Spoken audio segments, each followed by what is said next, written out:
Hi everybody and welcome to our Comma Rethink Live Facebook Live event. And today we have another psychologist. I seem to love interviewing psychologists. But you know, this lady, Serena In, she is a clinical psychologist. She's also a lecturer and program director at International Medical University. So she definitely is qualified for this session here today. And it's a really interesting topic because our topic for today is called Before the Breaking Point. What are some of the red flags that we should be aware of, you know, before noticing certain things that are happening in our marriage, and then finding out that, oh my goodness, this is heading us in a path where this whole marriage is going to be in trouble, right? So we really want to be able to know, because awareness is really key to understanding a lot of things in our lives. So really, really happy to have Serena here today. We really want to welcome all of you here. So just give a shout out and say hi. I will be able to monitor the comments over here. So do feel free to also send in questions, anything that you might want to ask Serena during this 1 hour session. So just going to welcome Serena over here right now. Hi, Serena. Hi, everybody. Hi, Grace. Hi, Koma, and Facebook community. Thank you so much for having me here this evening. Yeah.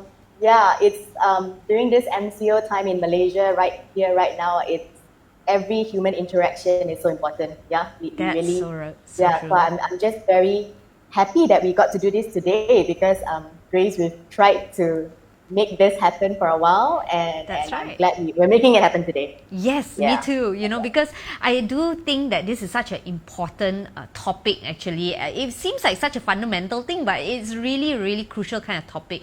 And a lot of times, I mean, like for me, when I got married in 2006, I did not know what are some of the things to look out for, as you go into marriage. You kind of go in like a bit like lost.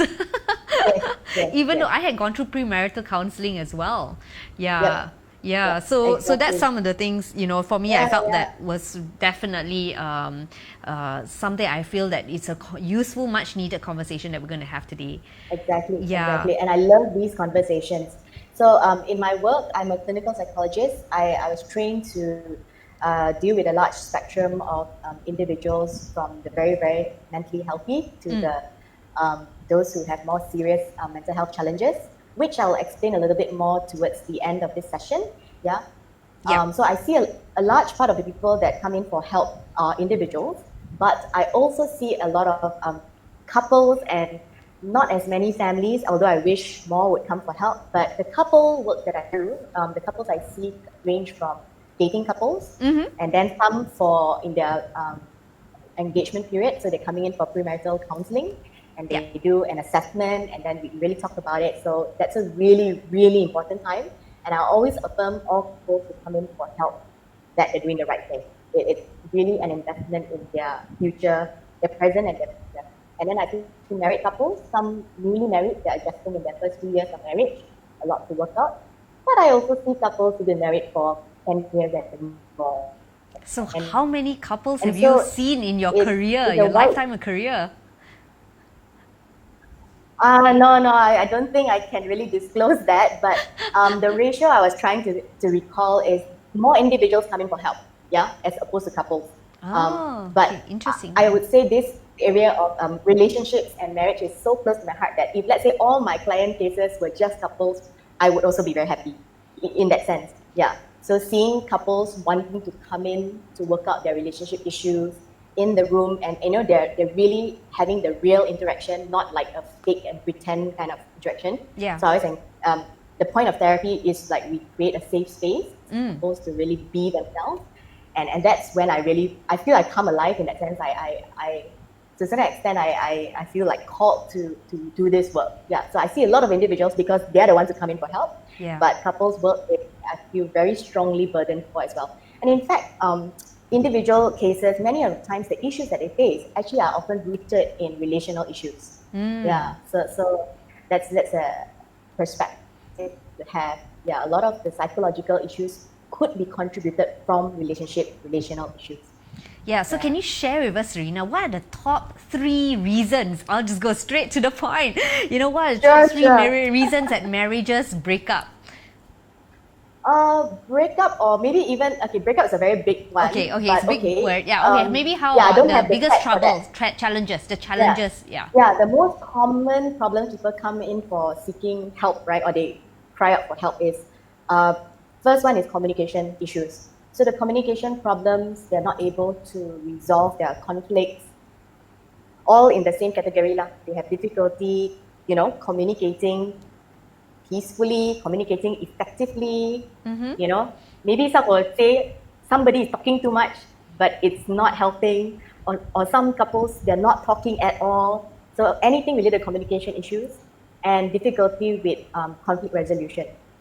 difficulty like resolving it when they start having arguments or and then it's prolonged. So the biggest one, communication. And I would say even individuals who come in for help, they also can say communication with their loved ones. So they're in for individual session, but they're actually processing or working out a lot of hurt, pain, unresolved stuff from grief, from like relationship communication problems. Yeah, so that's really interesting. So communication, first one. Yeah, and among the Malaysian population of couples that I've seen, financial issues lah. So could be related to not having planned properly, or someone, the spending habits, they just can't seem to work something out, or they didn't prepare, so financial stresses and that related to either lack of planning or insufficient resources, or someone has a habit that is maybe putting everyone at risk to maybe more serious cases like let's say gambling, or actually it doesn't have to be gambling, it can be retail habits as well, like just spending I shop a lot. like shopping on certain Shopping types of online things, is so easy, exactly. and suddenly I have a $2,000 purchase or whatever. Exactly. Yeah. So so they rake up big debts, a lot of debts, and they have a lot of difficulty trying to clear it, or they have to borrow. So these things, and then so financial can then link to family, like extended family. So in-laws, interference of in-laws. So maybe related to financial problems, they borrowed money from somebody, and then there's like relationship that's strained because of that, or interference of in-law. When I put in-law as a general term lah, I think you can, different family has different in-law interference at different point. Okay? Or sometimes even in-laws for their partners or extended relatives. And Malaysia being such a, our culture is such where family, extended family is such a huge influence in everything that we do. So it's definitely such a big thing, big topic. And related to family lah, extended family, in-laws and relatives, sometimes depending on what community they belong to, they could be part of a larger community. Let's say if it's a religious community, I think more tend to be, in our context, Malaysian context tends to be a bit more religious-based communities because they spend time together and everything. So then there's also potentially the interference or over-involvement. Yeah, maybe that's a better word. Over-involvement from these other parties that then come in the way. Yeah, so this top three lah: communication, financial problems. Sometimes the financial one, I was actually going to link it to time, but yeah, I'll keep it as a separate point. Yeah, financial, and then the third one is the interference of relatives or external parties. Wow, it's so true. I know when I got married too, communication was definitely one of my biggest struggles too. And I think like I had to learn how to actually express myself and really share what I was on my head, what was on my heart, and feel safe enough to really say what I was thinking about. I had to learn that actually. I did not have those skills at all. So the first year of my marriage, I was totally like floundering, trying to say my words and not really being able to do that. So if any of you identify, any of you who are watching, identify with all these top three, please say yes, you do identify any one of these top three: communication, financial challenges, and also in-laws. Tell us about the challenges that you face. Like maybe we can also help to address some of these things. Wow. I wanted to say, like I'm the psychologist in my marriage with my husband, right? So this is our 11th year of marriage now. So I'm smiling because I'm gonna laugh because he's complaining about my communication. So here I am helping others have healthy communication. But between me and him, I was really reflecting on it, and it's because I'm so comfortable with him. Sometimes I forget that he can't read my mind. So I'm like, he's supposed to know me by now, and I guess I'm not able to get what's in my thoughts without. You think 11 years? 11 years you've been together. So I know, and we are still working on our communication. Just yesterday, in fact, he was telling me, "You're not saying it clearly." So there we go. I'm very human too in my own marriage. basically a work in progress. That's People so who true. can be married for 20 over years, 30 years, it's still a work in progress. I would say that's the true, genuine, healthy marriage where you're trying to keep on working at it. Yeah, it doesn't Yeah. stop lah. That's so true. I don't think we've ever feel that we've totally arrived at the Yeah. stage, right? Yeah. And that's Yeah. why, like, there's this constant conversation. How do we improve ourselves? How do we get better in this whole relationship, which is something that is so complex, and it Yep. takes a lifetime to get to know your partner. Just when Yep. you thought that you know this person, and suddenly something arises, and then you're like, oh, Exactly. Yeah. Exactly. Like, who did I marry, right? I thought I know who I married, and it's not. Yeah, you get different seasons of your marriage. You'll find that, do I really know this person?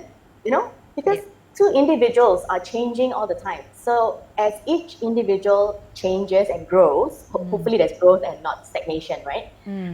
You're also growing together in the marriage. So ideally growing together and not growing apart. That's Now, true. Yeah. Yeah. So the problem that I find that people have is they take it for granted, you know, like they count the quantity of years. So the longer I'm married, we know each other, then they stop putting in the effort to work on their marriage. And I guess that's the message I'm really here to say, that no matter how long you've been married, no matter how well you know each other, how long you dated before you got married, if everybody kind of put in their heart to just invest in their marriage through some of the things we're going to cover tonight, a lot more people will be in a better place. Yeah, because if you invested the time and the sometimes money needed and the energy and the effort, it would really change the scenery of things. Yeah. So can you tell us about these top 3 things, right? Like, maybe you can help us to address how exactly should we, should couples actually address some of these issues that come up in marriage, and maybe you can pick something that's close to your heart.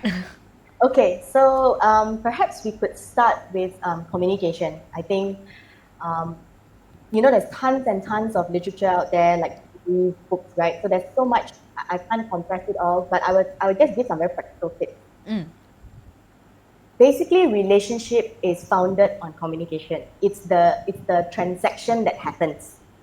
Okay, so communication can be verbal, as we're doing now, and also non-verbal. Yeah. So if we're talking about marriage, effort needs to be put into communication. Okay, so take for example, right now I'm living in KL, right, Klang Valley, and we're under the movement control order again.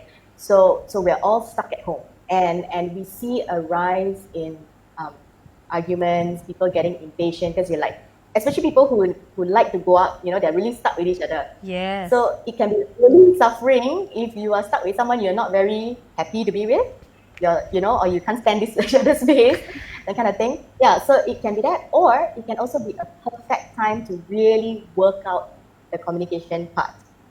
Not to say that within a few weeks it can be resolved, but it's definitely a start. Yeah. So communication is a skill, and so the thing with skills is, and I hear you say this in some of your other interviews with the other psychologists or even other guest speakers, other coaches, it's really stuff that you can learn.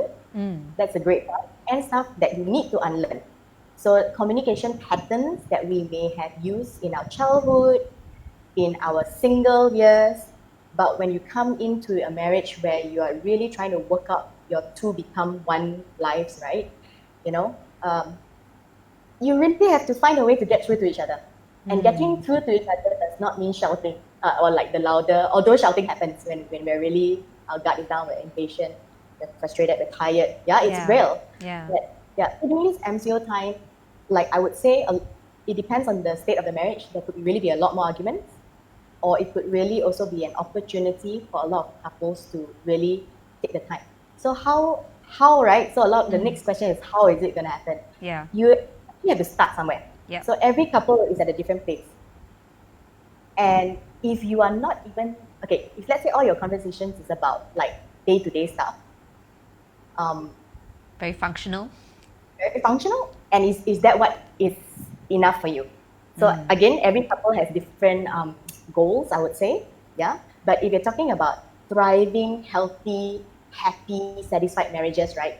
They are marriages where the individual grows together, right? Yeah. So the individuals, they kind of like, it's like a bouncing board off each other, like sounding board.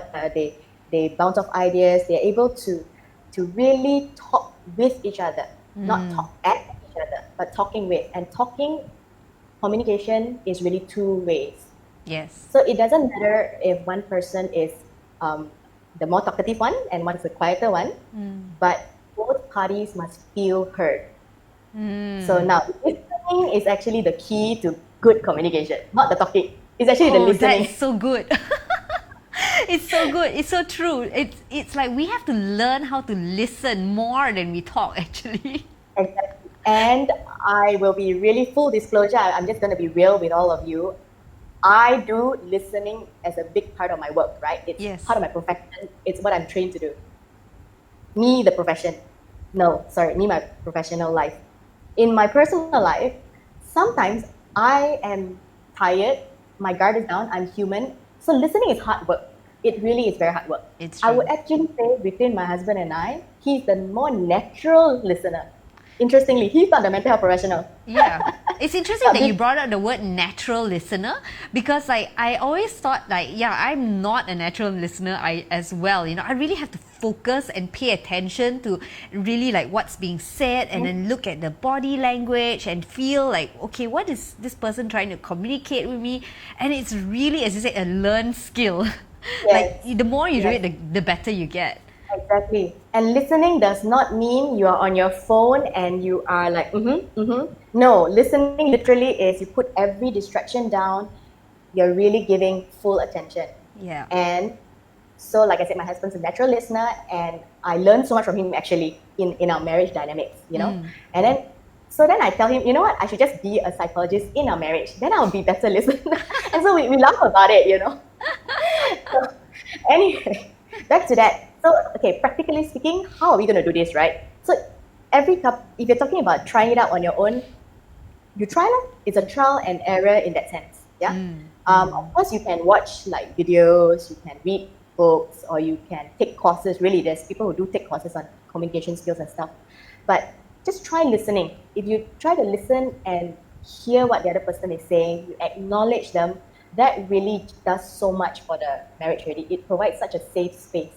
Yeah. I think one of the skills that I learned through a marriage course that I went to, or what we did was that we were given an activity. So it's like you and your partner, one person has to speak for like 3 minutes, right? And the other partner cannot say anything during that 3 minutes to rebut you or to cut you in, because like you want to defend yourself or whatever, right? So you can talk for 3 minutes, and then the other person has to listen. And then after that, the partner has to repeat back to you, what did you just say to me in that 3 minutes? And I thought, oh my goodness, that was such a difficult exercise. Yes. I really found it really challenging, actually. Yes. So you're right. And for those who really need to say something, sometimes I give a very simple, it's funny, but it's a helpful tip. Like I'll tell a person, if you have difficulty listening, while your partner is speaking, you try to, you could either do it physically, literally, or you could picture yourself doing it. So you like bite your tongue. Literally bite your tongue so that you can't say anything. So you... Wow. Yeah. So you force yourself to stop. And actually in the process of listening, if let's say you're in the middle of a heated conversation or argument, it actually allows for your whole brain, the whole nervous system to actually calm down. So that process of listening really actually helps us first, and then it diffuses the situation. Yeah. So I know I've been in those heated situations, and it's really hard to listen because you just want to get your point across. So sometimes in those scenarios where it's starting to build into a conflict, you're shouting, or maybe it's time to just take a break and say, let's come back when we're calmer. So sometimes trying to talk and work at it when each one is not ready is maybe worse. Yeah. I think because sometimes when you get into that argument phase, you kind of feel that like my way is better, or you come to that stage of not really seeking to understand the other person. It's more about you wanting to say your perspective and your point of view rather than understanding. So I feel that like when it comes to that stage of like, oh, no matter what, I have to prove my point in order for me to win this argument, that's when probably like I realize that I need to back off, because then it's you're totally putting you're totally ignoring, in fact, like I was totally ignoring the other person, my partner's perspective.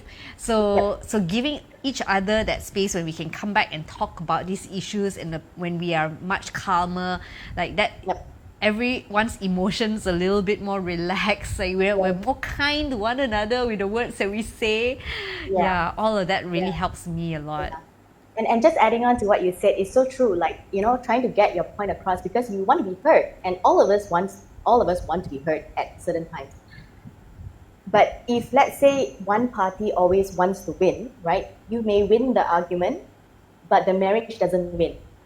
It only builds a wall. It you know, like sets a divide, and the gap goes bigger and bigger and bigger.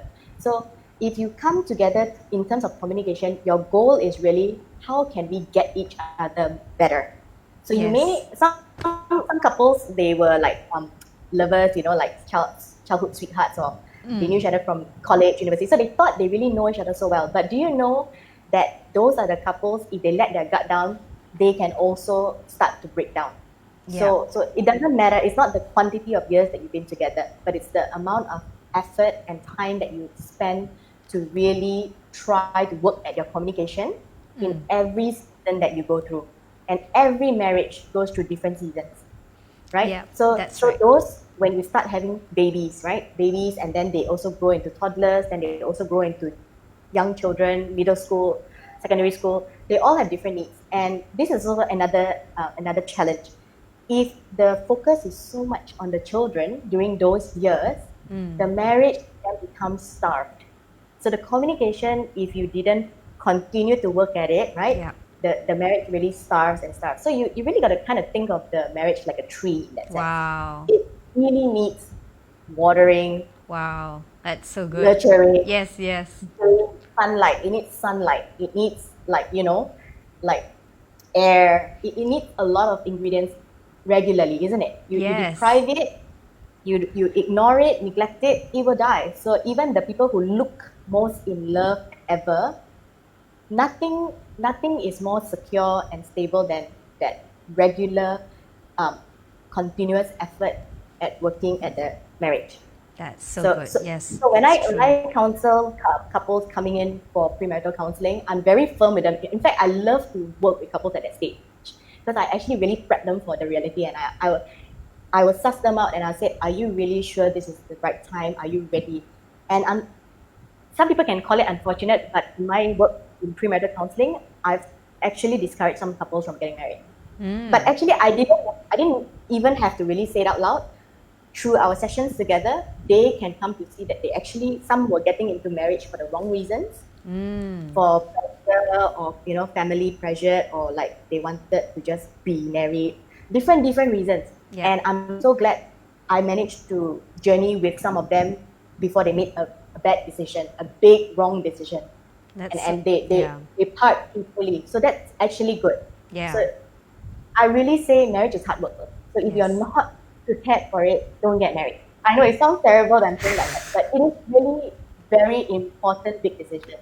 It's the biggest. I mean, for me, it was like totally the biggest decision I've ever done in my life. Like, two biggest decisions is like what to do for work, career, and who to get married to. Exactly. And you know about careers, you can change. Yes. You don't like, you can quit. And speaking of plants, like my plants die all the time. You know, I can make a lot of mistakes on my plants, but my marriage is something that, like, I do not want to keep on making all these mistakes and having to reap the consequences. I actually have a few comments here, so maybe I'll just kind of read through.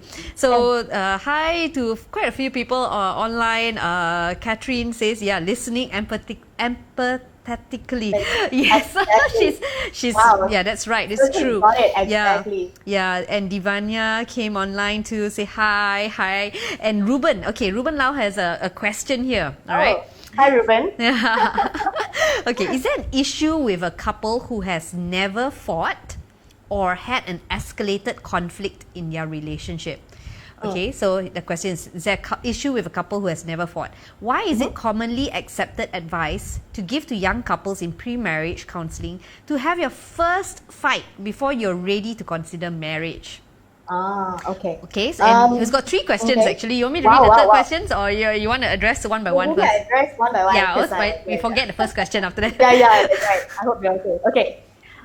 So the question is why? Why do people? The first question is there an issue with couples who have never fought? Is there an issue? Okay. Yeah, is there an issue? Because some people say, I never fight. You know, we're very good with one another. We don't have a conflict at all. Okay. I have a simple analogy for Ruben or whoever that asked this question. Just think of the closest person in your life that's a real human being. Yeah. Besides your romantic partner. Just think of that person. Okay? Does someone come to mind? And think about if you're really very, very close, your best buddy or whoever it is, your loved one, your family, it could be anyone. Have you ever fought with them? Or like never? And fought doesn't mean like big arguments. It could just be like disagreements, or sometimes you felt irritated, annoyed. Do you have that? My guess is yes. My guess is yes. So, likewise, in forming this serious romantic relationship, planning for marriage, not to say that if you don't fight, it's like, whoa, something is really wrong. But my question would really be, so if I see this couple, I will actually ask them, and I'll be able to gather through the history taking and the dynamics as I observe, do they really know each other? Because unless you're identical twins, and even identical twins got a little bit of differences, even identical twins fight, right? So unless you're exactly identical and you can read each other's minds, there will be times you disagree. So maybe you don't have a big fight, but you disagree, you could be irritated with each other, or you dislike what the other person is doing. Very high chance something like that would come up. So it doesn't have to be a big major fight.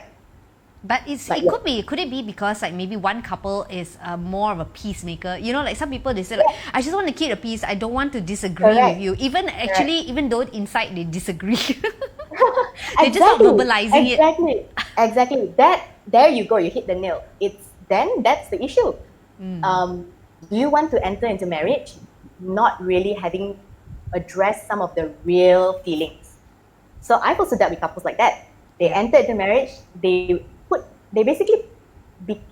were their best version of themselves, like could be pretentious even. You know, you can all like impress someone on your first date, that kind of thing. So if your dating period is too short or so, sometimes you still can act like you can put on an act. I'll put it this way, I'll be very blunt. You can put on an act. But once real marriage hits and you start living with each other, you see each other day in, day out, your true colors will start to show. There's only so long you can pretend. Yeah. So you're right. Some people just keep quiet. If they keep quiet, they want to keep the peace. But in those scenarios, actually to me is red flag, because there's underlying issues not dealt with, right? You didn't communicate it. You didn't attempt to work at it. Put it this way, when stresses come up later on in the marriage, that's when the test comes. Yeah. The stresses will. So of course, there are people who quietly stay married for many, many, many years. But if you really ask them, if they disclose to their close friends, or you know what they do in their personal secret life, they will find other things to fill that need. And then you have two individuals in a marriage potentially not communicating, not being their true selves. You have those kinds as well. Yeah. So back to the one who's asking about, do you want to enter into marriage knowing that you know your partner, or at least you are as genuine with each other as you can? That's the important thing. Yes, that's true. Okay, we'll go into that second question. Okay, so the second question is, so why is it commonly accepted advice? Okay, we kind of addressed that. Why is it commonly accepted advice to give young couples in premarital counseling to have your first fight before considering marriage? I think it's partially addressed like that. I guess it's what we're saying is not so much like to have your fight, but it's to address conflicts and issues before you get married. I mean, I remember like a friend of mine who I always use this example because it stuck with me forever and ever. Like she's like a very OCD person, very neat person, you know. And then like in premarital counselling, right, they had this discussion about like how often you should wash your towels. It's such a standard question, but then like the husband is like, oh, once a week, and then she was like, oh my gosh, you have to wash your towels every day. And I was like, suddenly, oh my goodness, there's conflict already. Yes. So like sometimes we bring up some issues, I think, before marriage, so that you can kind of like hypothetically go through that. And try. Yeah. I don't know. That's how I feel like sometimes it's helpful for me. Like when before getting married, like you realize, oh, why do you have an issue with that? Why is that an issue? Yeah. And also sometimes I would say if the couple hasn't had a first tiff or disagreement, it could also be maybe that relationship didn't have the opportunity for a stressor. So when stressors hit, so maybe let's say job loss, which is happening a lot, family problems, financial problems hit, maybe someone is working outstation, that kind of thing, any stressor, illness, unexpected illness or anything, and then you see how the couple handles it. Then so sometimes also it could be the relationship was very smooth sailing. It happens, doesn't mean that you must wait for your first fight only you can get married. That I need to be clear. But it's a good indicator as well how well you know your partner. Good. I had a couple like that, actually. That reminds me, I had a couple come in there like nothing, no issue for many sessions. I think until I just had a instinct about one or two areas, and so I and I pressed some buttons, and eventually it came up, and I was so happy that they finally opened up. Wow. So I facilitated that conversation, and I think it's good for them because they actually finally, I won't say argument, but they finally actually realized that, we do disagree on certain things.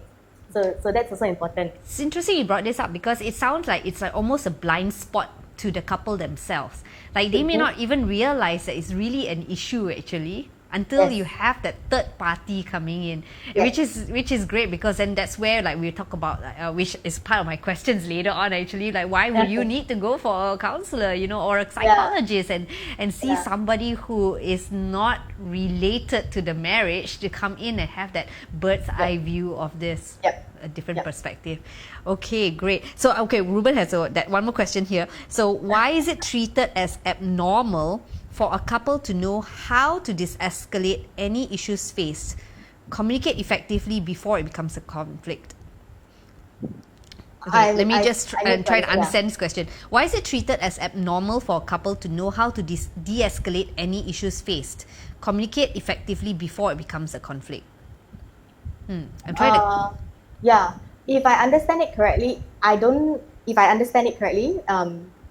it is probably not abnormal if a couple actually has that natural skill, and some couples do have that. They maybe had other prior knowledge or prior experience with communication. They're actually able to work it out on their own. I would say that's great. Yeah, actually, I think so too, actually. It's not that it's abnormal. It's something we need this skill. So I'm actually wondering if this person is hearing voices from certain people in their life or their circle that could be saying, oh, it's normal. Yes, because there's a lot of these kind of passing statements I think people make, and that's like coming from a place of skepticism as well. It's normal lah. A lot of things they just dismiss, right? Normal to fight lah, normal to this lah. Then it's like normal to fight. That's it. You just leave it like that. So that's this sometimes it's cultural.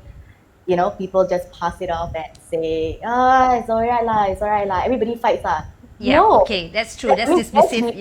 Yes, we fight, but it's not healthy. Let's work at this and resolve this. Yes, that's very true. And Sarah Lim says, think of marriage, it's like a tree. It needs water, sunlight, and constant nurturing in order to keep growing. She said she loves what you just said. So that's from Sarah. Yeah. Okay, great. And Christy also says, hi, Serena and Grace. So she says, just curious, when should a couple seek professional help versus trying to sort things out on their own? How do we diagnose how healthy our marriage is? Okay, I think this is quite a good question that will probably lead to the second part. What about like a checkup, a marriage checkup? Like she says, how can we diagnose how healthy a marriage is? Okay, great. That's a great question, and I think a question that all of us can regularly check in with ourselves in our marriage. So I like to call it like a marriage checkup, right? Where let's draw analogy to a physical medical checkup. So in your marriage, it's important to check in with each other. So I use the word check in because you're really asking each other, hey, how well do you think we're doing? And I do ask my husband this as well from time to time. Are we okay? How are we? So we ask that, how are we doing? And are you doing okay or am I doing okay? So firstly is, are we doing okay? Yeah. Yes or no? And, we elaborate. And then like, are you doing okay or am I not doing okay? Am I doing okay as well? So then we also elaborate like how each individual is also really doing on their own. Because each individual's mental health, emotional health, all that plays a role in the marriage health as well, right? So that's that. And then so if the answers so far are like, we're doing good, I think we're happy, then good sign, yeah?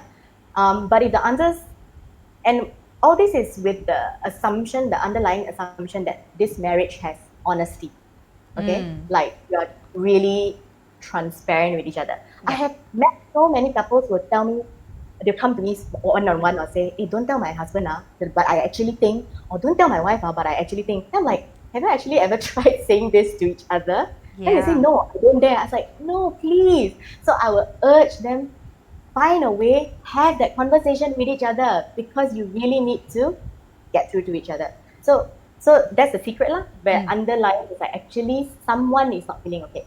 So in a marriage, if one person feels okay but the other person is not feeling okay, then the marriage is not doing okay because something somewhere needs some supplement. Let's say something somewhere needs some help, right? And then the someone not doing okay, is it because of the relationship issue? Like maybe a past argument was not fully resolved, past hurt, past rejection from the marriage lah, in the marriage context, okay? So then if it's individual hurts from the marriage context, then they can work it out together. We're talking about a typical couple, trying to work it out. But if it's individual issues that is more to do like you're starting to feel depressed, no motivation in life, like anxiety, other mental health challenges, and I will tell you it's happening to a lot more people than you realize. I have had so many people approach me individually to ask me where to get help. So I'm so happy they reach out, So if those cases, the partner's role is really to support the person getting the help. But that partner's role is not to save or be the mental health professional to that person. Yeah, that's a very good point. Yeah. So your role is as a spouse, you need to give that support, but that individual, if it's beyond what they can work out in their marriage, and especially if it's the individual mental health challenge and it's real, then the best thing you can do for your other partner who's not doing so well is refer them for help, support them, bring them to that help. I guess sometimes there is that feeling like, I think I can handle this. Like, you at which point, like, you just keep on going through this and it could be for a long period of time before people actually come to that decision, like, I do need help. Exactly. So that's why the realization, right? So sometimes the voice is not just from the partner in the marriage, because you're just hearing one person's voice. So sometimes each person may need multiple voices from other sources. So like loved one, a best friend, your community, or if you're part of a religious, faith, spiritual group, that group of people whom you're accountable to, you share about yourself. So when you hear repeatedly from different people, hey, I think you could do with some professional help, the chances of that person seeking help is a bit higher lah.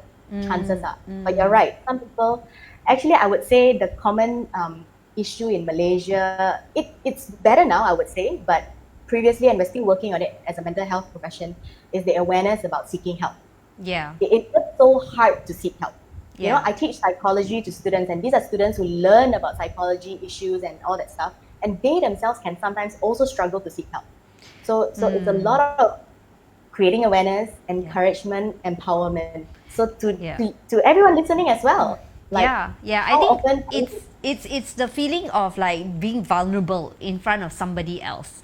I think that's the challenge of like wanting to seek help, because and sometimes people wait too late into a situation. Exactly. You wait until your marriage is really like at a sense where like, wow, we can't deal with this anymore, then that's when you like go and seek help. But I mean, what do you think about that? Like it's okay.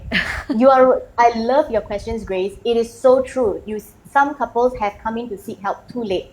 When I say too late, it means the problems have prolonged too long, the hurt has gone so deep, and you find one person or two parties given up hope, and they don't wish to try anymore, or they can't try it. Not say they can't, but they really don't wish to. So you can't force these things on people, right? So in those scenarios where a bit more damage has been done, hurts too deep, too long, sometimes then they will part ways. That's their choice. But when couples seek help earlier, and as long as they don't give up hope, right, the chance to save it, maybe they will need a lot more work, a lot more time investment, money investment, because if you're seeking therapy, it is going to require investment, right? But it's worth paying for. It's just like you pay for your kids' tuition, you pay for gym, you pay for beautiful clothes and stuff. Same thing, you invest into what you need to save your marriage. So the earlier you go for help is better than late. I always draw it back to like physical health problems. Your illness, if you wait and wait and wait until your condition becomes so dire, no medicine can save you already. Right? You see the best doctor in the world who cannot save you. In that sense, you're in such a bad shape. But so this is when you need to be extra kiasu. The Malaysian context, you must be extra kiasu about your marriage. I would say prevention. You care enough about it to prevent. Something we really got to slowly, as a culture, right, as a nation, really do our best. Starts with the individual, thinking I take responsibility for me and my marriage. Nobody else is responsible for my marriage except me and my partner. That is really true. That is really true. Since we are on this topic, Serena, since we are on this topic, can you explain to us a bit about the differences between like going to see a counselor, going to see a clinical psychologist, and like to add to the mix also we have coach, you know. So I mean, all of these different things, I think people can get pretty confused. I hear you. Yes, and I get that. Are you able to see my screen now? Yes. Okay, hold on. Let me put it to a full screen. So it's great. Okay. So if let's say the couple, just now you ask each other like, how are we doing, right? And then like the question is, I think we need help, or we are struggling, we tried our best, but we cannot, right? So then you start to ask, where can we get professional help? Okay. So the categories I've listed here are mental health professionals, and they are all available in Malaysia. Okay. So counselors, clinical psychologists like myself, and psychiatrists. And where are we located? Government hospitals, but each government hospital has a limited number, so therefore it tends to be a longer waiting queue. We're talking, NGO counselling centers are really coming up, so they could be from a faith-based organization, religious-based organization, or non-religious based, but more and more are coming up. But because they are sometimes voluntary services, so also could be a longer queue.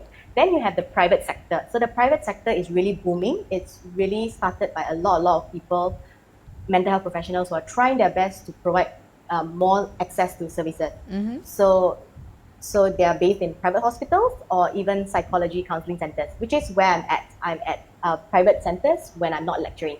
So I will have appointments, Okay, so the difference now, people are going to ask me between counselor, clinical psychologist, psychiatrist. So just a general difference. The counselor, they tend to work on individuals who are generally healthy. When I say healthy, means they are people who are very functional. You know, they have less severe kind of mental problems.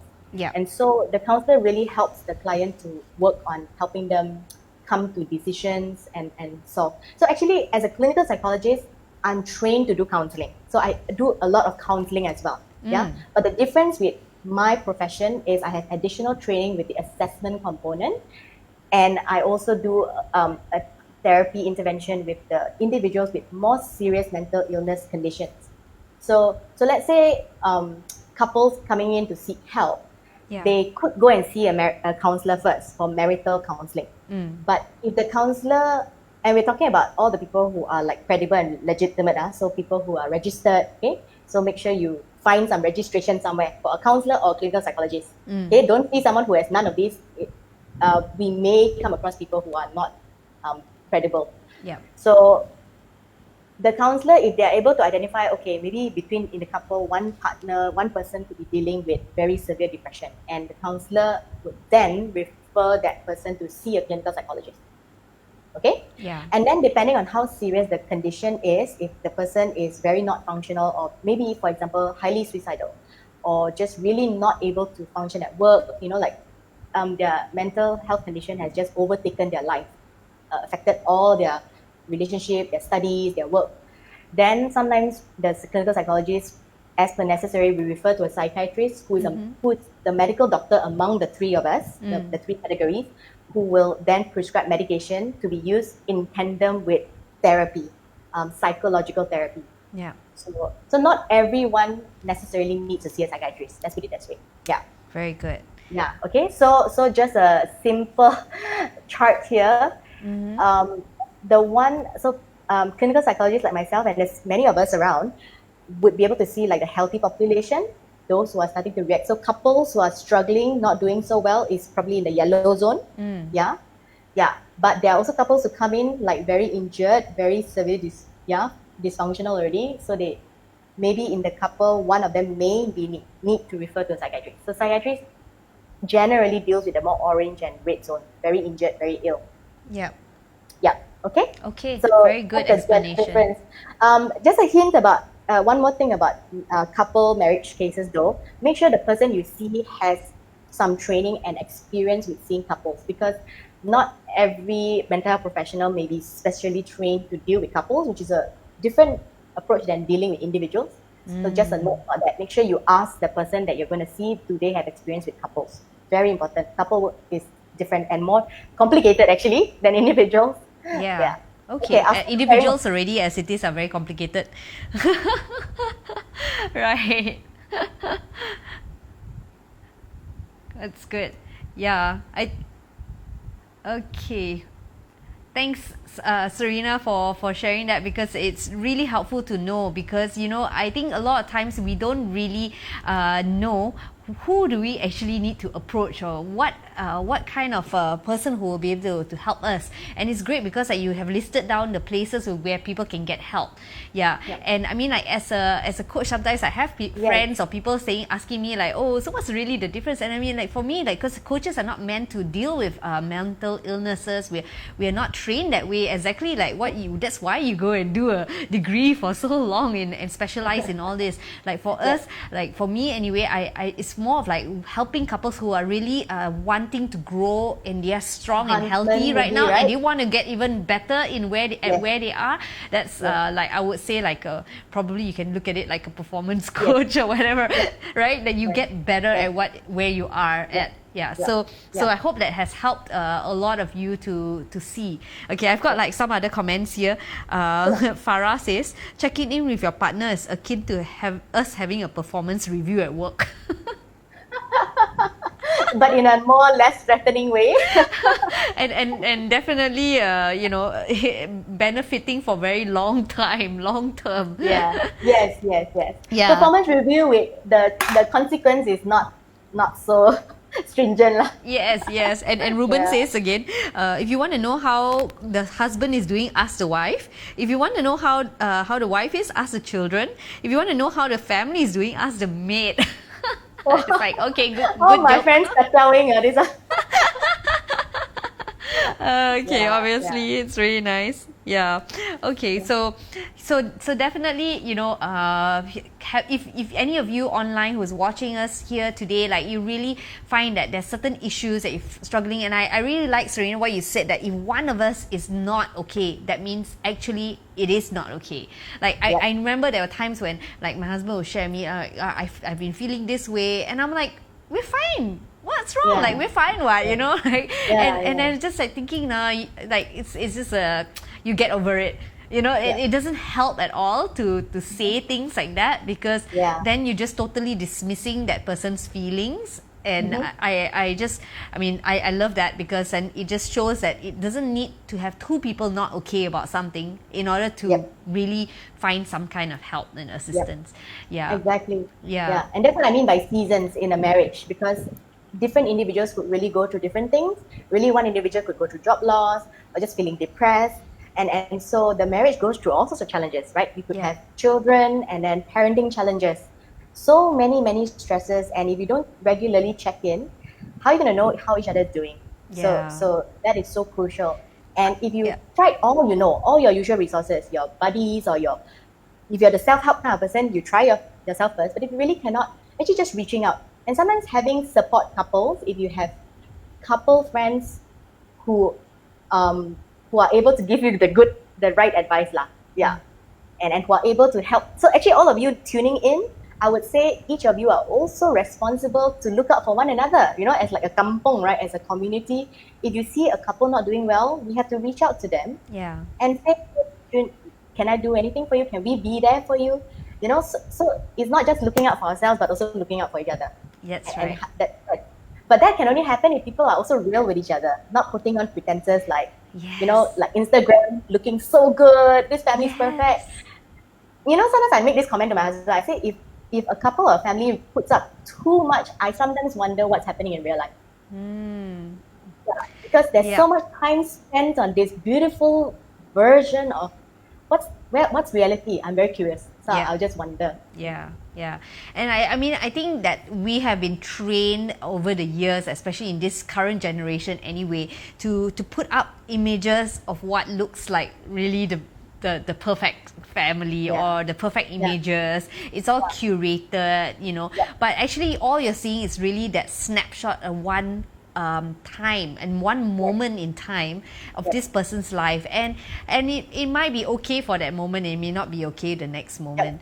And I think what's important is for all of us to know that everybody goes through challenges. I don't think that there's any one of us who can say that we've never had issues before. So it is normal, and I think that, as you said, I like that, like, go through the seasons, because there will be seasons where things are good and there will be seasons when things get challenging. But when you get that support during these challenging moments, I think that's the extra boost that you need to get to another level.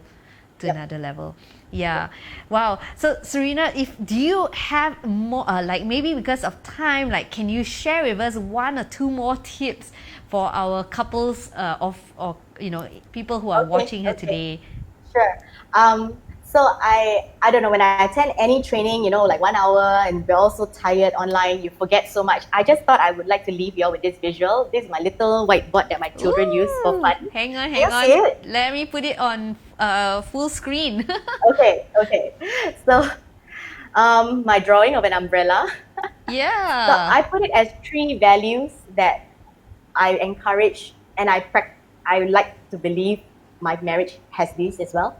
So love is the biggest, right? The core value of the marriage. It's the umbrella. It's the overriding theme across everything, every season. And love can be so many kinds of love: romantic love, companionate love, commitment love, different kinds of love. Depending on which theories. And then what is like the outer layer that is like, you have this like 3 UV ray protection or something on the umbrella. It's like trust.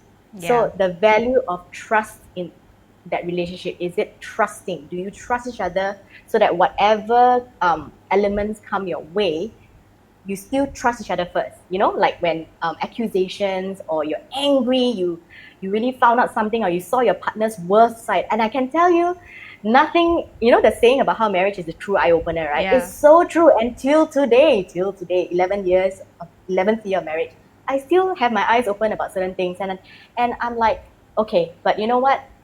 We need to trust each other, And that's, that handle of the umbrella is respect. So the respect is what will hold these values up, having that mutual respect for each other. So these are the values.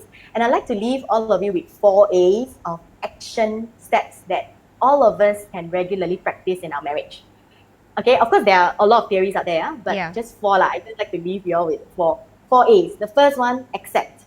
So this is a big lesson for me. I would say since the day me and my husband said our vows, we've changed and grown quite a bit, right? Changed some of us more, some of us differently. We've changed.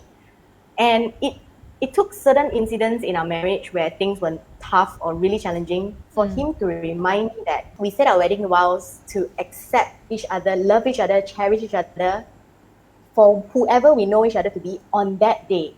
And he reminded me about that along the way when sometimes we were really so challenged. Yeah. So I've learned to remind myself, no matter what has happened or how he's not the version I wanted him to be today, let's say, I still remember I accepted him then, I made a commitment, so I will remember to accept him now. So you accept each other, and the key thing, the red flag is not unconditionally, conditionally. And this is so easy to say, right, as a concept, but in real life, in practice, I get challenged myself too. Yeah. So can we truly accept each other unconditionally? Meaning the ugliest side comes to fore. Yeah. The worst of the worst. Yeah. Or when you have, there are a lot of things going to fight for your attention in life, right? So can you accept when things change? Then secondly, whatever comes your way in your marriage, to not forget to approach each other. Approach each other first. So the good news, the bad news. Yeah. Approach each other. Don't avoid. Approach the situation. Approach the conversation. So actually, if you think about it, right, we talk about communication. You can never end on a communication. There's just so much to talk about. Yeah. So approaching it. But for that to happen, you have to avail yourself. So the availing part is the trickiest part. And there's one thing that my husband and I practice, and I'm proud to say we sacrifice a lot to make it happen, but so thankful that we have the support of family and friends to help us, is that before MCO, we really used to have a weekly Saturday night date. Oh, nice. Yes, we make it happen, and it has been so hard because there are times we were under pressure for deadlines, we were not well. Of course, then we modify the plans. But the point is we set aside the time as couple time, as marriage time, as our pak tor time. So we even use the pak tor, which is dating, right? Yep. So I'm so glad that's something two of us put priority on, and that availing has opened the space and the time to just chill together. Because sometimes we're so stressed out. Actually, all we needed is just to chill and do nothing. Yeah. So not even having communication was actually just, just spacing out. Yeah. And then out of all these, right, at the end of the day, if, you're struggling, you can't stand each other's space, you're fighting all the time, each other has put on a lot of weight or whatever, okay? You try to remember to appreciate something about each other. And that one, my husband has taught me so much. Because there are times when, we were in our difficult times, and he would tell me that, you're focusing on what I'm not doing yet, it's a work in progress. So like I said, he's teaching me so much. And he's like, can you appreciate what I'm trying? Then when I really start to keep on appreciating him more, right, it just puts me in a good place because I'm thankful he's alive. I'm thankful he's around. Yeah. I'm thankful he looks at me. I'm thankful he wants to spend time with me. Focusing, choosing what you want to focus on, really, rather than all the bad things all or the negative things, the things that he didn't do. Wow. Them, yeah, okay, well, that's good. Wait, hang on. The four things again. Recap. Recap. Accept. Yeah. So accept, approach, avail yourself, and appreciate. Oh, good. Yeah. Yes. So there are 4 action steps where each partner should do. Okay? As in, it's really each one takes the responsibility for that action. Yeah, wonderful. We have some comments. Chu Yao says, "Gosh." That's my husband. Yes, he says, "Gosh, the speaker is so cute." Yeah, so we laugh a lot. We tease each other a lot too. That's so cute. So, there's someone here who's from UOL coordinator. Okay, so it says, I saw Serena as a young tutor at my college long ago. Now she's a psychologist holding a headship at the university and a mother. Amazing. I don't know. Do you know who this person is? No, but hello. Thank you for saying hi. Yeah.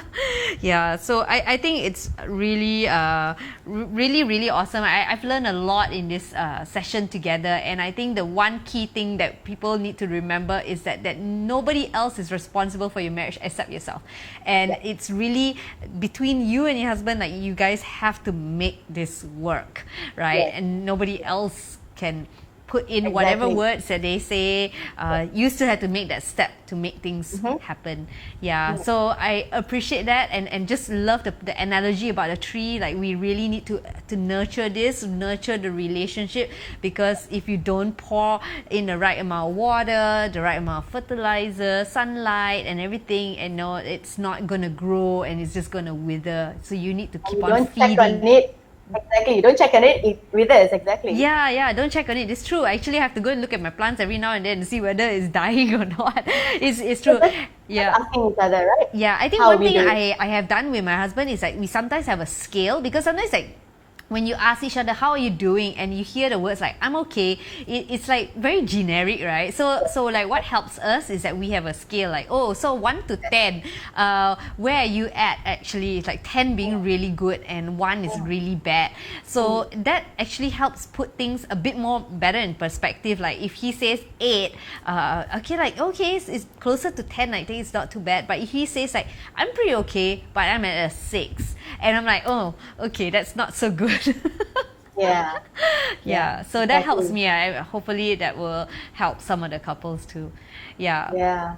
Well, thank you so much, Serena, for coming to chat with us. And she, just to the audience out there as well, Serena's one of the contributors to our site, where she sometimes write articles, blog posts, and things like that. And she also has is practicing in certain locations. So you can go on to the Rethink Life .my website to connect with her, to if you would like to also send us messages as well, you can do that. We do have a community of support where we're building this community of support for married wives. Specifically right now we're focusing on women, married women, and we have like a monthly, at the moment we're trying to start a monthly gathering. So the next one is going to happen at the end of this month, towards 20 something. I don't have the exact date right now, but if you follow us on Rethink Life Facebook page or our Instagram, you get all the updates as well. Okay, so we meet up on a regular basis so that we can hopefully build that kind of culture of support, and that's where we really want to be able to be out there, to have a safe space for people to have the conversations before you need to go and see a counselor or a clinical psychologist. Exactly. Yeah, the community. I mean, if people were more genuinely talking about what's going on, not necessarily you would need to get to that point. You need to seek professional help. But if you need to, the professionals are trained to facilitate that conversation. So actually, marital counseling can be very enriching as well. It's not necessarily only for those in really bad shape. That's right. Yeah. Okay, so thank you very, very much. I think that's basically, we've come to the end of our session today. So thank you, Serena, once again. Thank you. Most welcome. I've had fun and happy to have more conversations about marital issues in the future. Yes. Yeah. Thank you, everybody. Bye, everyone. Bye.